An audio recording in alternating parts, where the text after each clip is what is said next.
Sugar diabetes के लिए एक चीज तो ध्यान रखिए कि फलों का रस आप लोग प्रयोग मत करिए।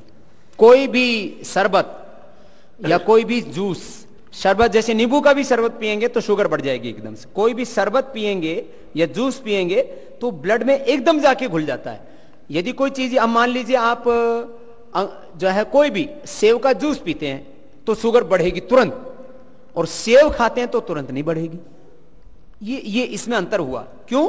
सेव को डाइजेस्ट होने में धीरे धीरे धीरे धीरे शुगर जाएगा बॉडी में डाइजेस्ट होके, और जूस एकदम जाकर के ब्लड में घुल जाता है जी। तो ये ध्यान रखें, क्योंकि किसी भी आहार का, जैसे आपको स्वामी ने भी बताया कि भाई आप जो है ना ये ले लीजिए, क्या नाम है, एक मिठाई वगैरह रसगुल्ला वगैरह लेने की बात कही चाहिए, लेने की बात कही, तो उसमें भी थोड़ा सा हमको ध्यान रखना चाहिए। उसको भी हम उसकी ग्लाइसेमिक इंडेक्स को कम कर सकते हैं।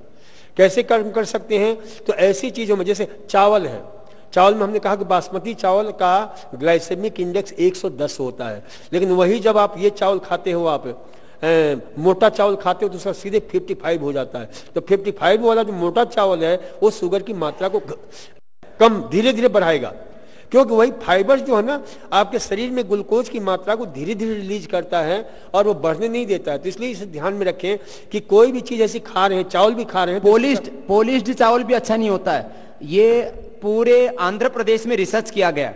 यहाँ भी कुछ आंध्र प्रदेश के लोग होंगे। आंध्र प्रदेश में जो प्रयोग किया गया कि जो लोग पोलिश्ड चावल खा रहे थे उनको शुगर की मात्रा कई गुना ज्यादा थी, कहीं 2 गुना कहीं 3 गुना, और विदाउट पॉलिश जो ऊपर से लाल लाल होता है ना उसके ऊपर चावल का, हाथ कुटा हुआ चावल वो अच्छा है शुगर वालों के लिए। ये बहुत बड़ी बात है। शहर का ये है, देखो जिसको कोई भी व्यायाम नहीं आता तो टहल तो कोई भी सकता है। आपको मंडूक आसन करना है, मयूरासन करना है, वक्रासन करना है तो तरीका होना चाहिए, कपालभाति भी आना चाहिए। तो शहर, जिसको कुछ नहीं आता हो तो शहर जरूर करे, जितना भी अधिकतम हो सकता है। उससे जो है कैलोरी बर्न होती है, पेनक्रियास भी एक्टिवेट होता है। तो लेकिन उससे कई गुना ज्यादा कपालभाति और आसन लाभ करेंगे। इसलिए सैर थोड़ा तो सबको जरूर ही करना चाहिए, लेकिन साथ में आसन और सैर की तुलना करेंगे तो आसन और प्राणायाम ज्यादा इफेक्टिव होगा। सैर कम से कम डायबिटीज वालों को हमने देखा कि 6 से 8 किलोमीटर रोज करे तब तो उसका बहुत बड़ा लाभ मिलता है। और जैसे अभी हमने कहा कि भाई किसी भी ग्लाइसेमिक इंडेक्स कम करने के लिए एक बहुत सुंदर हमने प्रयोग किया है। जैसे चावल आप खाते हैं, किसी की चावल खाने की इच्छा डायबिटीज वाले को होती है, तो हम कहते हैं उसमें खूब सारी सब्जियां डाल दो, फाइबर्स वाली चीजें डाल दो, तो क्या होता है कि उसका ग्लाइसेमिक इंडेक्स कम हो जाता है। खिचड़ी खाने की इच्छा है तो उसमें खूब सारे अंकुरित अनाज, मूंग है, मोठ है, मसूर है, ये सब डाल दो तो उसका ग्लाइसेमिक इंडेक्स तुरंत कम हो जाता है। तो इस प्रकार से जो है ना ये ग्लाइसेमिक इंडेक्स को आप कम करके अपनी शुगर को नियंत्रित कर सकते हो और उस आहार को आप ले सकते हो। ये जो आरोग्य दलिया है, यदि आप ये 21 दिन तक इसका सेवन करते हैं तो आपकी शुगर कंट्रोल हो जाएगी, ये बात पक्की है। लेकिन इस समय फिर मैंने कहा और दूसरा सब्जी खा सकते हैं और लौकी का, खीरा, करेला, टमाटर का जूस पी सकते हैं। फिर इसके बाद में इसकी मात्रा, जैसे दलिए के साथ थोड़ा थोड़ा आपने सब्जियां खाई, खिचड़ी थोड़ा, इसके साथ फिर थोड़ा थोड़ा वो बढ़ा दिया आपने, एक आधी आधी रोटी बढ़ा दी, फिर नॉर्मल डाइट पर आ जाएंगे एक बार कंट्रोल होने के बाद। फिर भी इसको नाश्ते में या दोपहर या शाम को एक बार ये दलिया जरूर खाते रहिए, और अच्छा लगता है खाने में, क्योंकि इसमें 4 अनाज ही तो है ना, गेहूं है, बाजरा है, मूंग है, चावल है। ये दरअसल ये दलिया डायबिटीज और मोटापा के लिए अहमदाबाद में एक वैद्य कई पीढ़ियों से देते थे, लेकिन वो बता के नहीं देते थे। तो हमने क्या किया कि वो जहां से पिसवाते थे वहां से हमने फार्मूला लिया। फिर तो हमने कहा वैद्य जी तो बताएंगे नहीं और मर जाएंगे, तो फिर ये ऐसे ढूंढा गया इसको। शुगर फ्री जो है ना, कुछ उसमें जैसे शुगर फ्री में जैसे सैक्रिन वगैरह का उपयोग होता है, या जो है कुछ प्राकृतिक शुगर फ्री भी है, तो उन सब का प्रयोग मतलब न करें तो ज्यादा अच्छा है। उसका कोई महत्ता नहीं है, वो जाकर के हमारे दिमाग को, हमारे नर्वस सिस्टम को बहुत भयंकर। अभी तो सैक्रिन आदि के बारे में और जितने शुगर फ्री हैं उनके बारे में यहां तक भी आ रहा है कि उनसे कैंसर भी हो सकता है।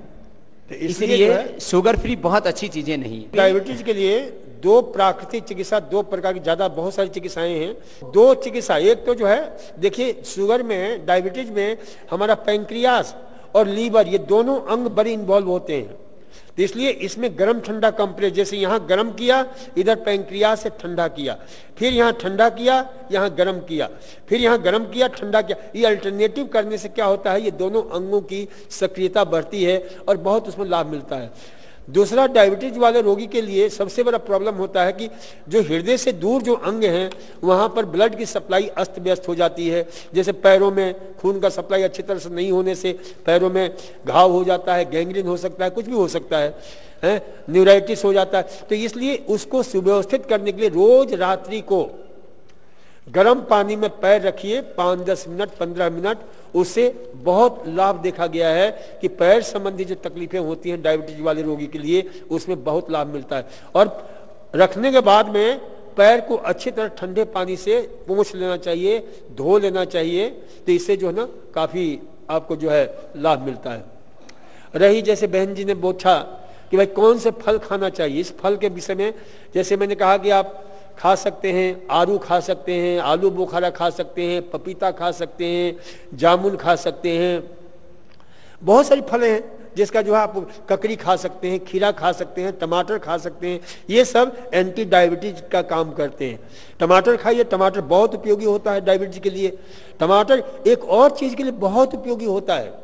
जैसे मेरे आते ही कुछ लोगों ने वहां पूछा कि डॉक्टर साहब हमारे देखिए यहाँ पर जो ना बिल्कुल कैसे कैसे हो गए हैं और आपका ये चमकता रहता है, आप क्या करते हो? मैंने कहा मैं कुछ भी नहीं करता हूँ, मेरे को 15-20 साल हो गए तेल लगाए हुए, कुछ भी प्रयोग मैं नहीं करता हूँ, बस स्नान करने का तरीका हम अपना लिए हैं। और दूसरा जो है सुबह हम नाश्ते में टमाटर जरूर खाते हैं। तो जिनको भी अपने शरीर का सौंदर्य बढ़ाना है उसके लिए, और इसका प्रत्यक्ष प्रमाण हमारे स्वामी जी हैं, प्राणायाम और ये करके स्वामी जी का तो तुलना ही नहीं की जा सकती है। तो इसलिए जो है प्राणायाम और ये सारा है। लेकिन टमाटर के विषय में आपसे कहूं कि जो नासा के वैज्ञानिकों ने, जो कि अमेरिका के सबसे बड़ा अंतरिक्ष प्रोग्राम का जो है केंद्र है, वहां के वैज्ञानिकों ने ढूंढा है कि भाई ऊपर हम जाते हैं, स्पेस सिकनेस पैदा होती है, उससे ही बचने के लिए, यानी हमारे उस रेडिएशन से बचने के लिए टमाटर बहुत उपयोगी होता है। गाजर का ग्लाइसेमिक इंडेक्स कम है, मूली खा सकती हैं, कोई दिक्कत नहीं है। हम तो खिलाते हैं, हम चुकंदर भी खिलाते हैं, क्योंकि हमें मालूम है कि चुकंदर ग्लाइसेमिक इंडेक्स इतना कम है, उसमें कोई ये नहीं होता है। बस इसका यही ध्यान रखिए कम मात्रा में खाइए, ज्यादा मत खाइए। देसी टमाटर की विदेशी?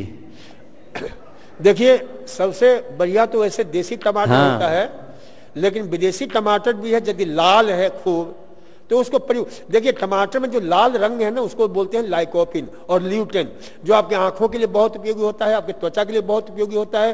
और 50 साल के बाद तो मैं कहता हूं कि हर व्यक्ति को कंपल्सरी कर देना चाहिए, क्योंकि वो प्रोस्टेट ग्लैंड के कैंसर से हमारी रक्षा करता है, पीएसए को कम कर देता है। तो इसलिए जो है ये आपके क्या नाम है टमाटर जो है ना 50 साल के बाद जरूर खाओ, 4-5 टमाटर उबाल कर खाओ।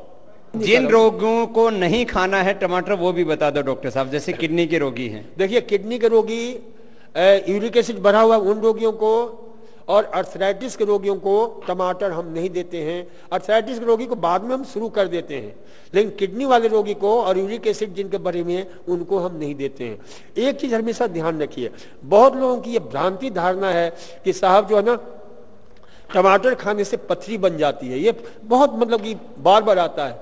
लेकिन ये आपको बताता हूं कि टमाटर जब पक जाता है, कच्चा टमाटर होता है ना, वो पथरी बना सकता है, क्योंकि उसमें ऑक्जेलिक एसिड बहुत मात्रा में होता है। लेकिन जब वो टमाटर पक जाता है तो ऑक्जेलिक एसिड मैलिक एसिड और साइट्रिक एसिड में बदल जाता है, जो और आपका ऑक्जेलिक एसिड मात्र कितना रहता है 0.004 मिलीग्राम, जो बहुत नेग्लिजिबल है। तो इसलिए वह जो है पथरी बनाने में भूमिका नहीं निभाता है, बल्कि पथरी को दूर करने में उसकी बहुत बड़ी भूमिका होती है। इसलिए लेकिन किडनी का रोगी हो गया, क्रेटिनिन बढ़ गया, हाँ, उस रोगी को नहीं लेना है। क्रेटिनाइन वाले रोगी को ये ध्यान रखिए कि कोई भी फल और सब्जी खाने के पहले सोडियम, पोटेशियम, कैल्शियम का हमें प्रोपोर्शन देखना पड़ता है, क्योंकि उसमें पोटेशियम बढ़ जाता है और ये सारे पोटेशियम वाले आहार हैं। तो इसलिए ऐसे रोगियों को हम नहीं देते हैं जिनके किडनी फेलियर की या जी आप क्या पूछ रहे हैं?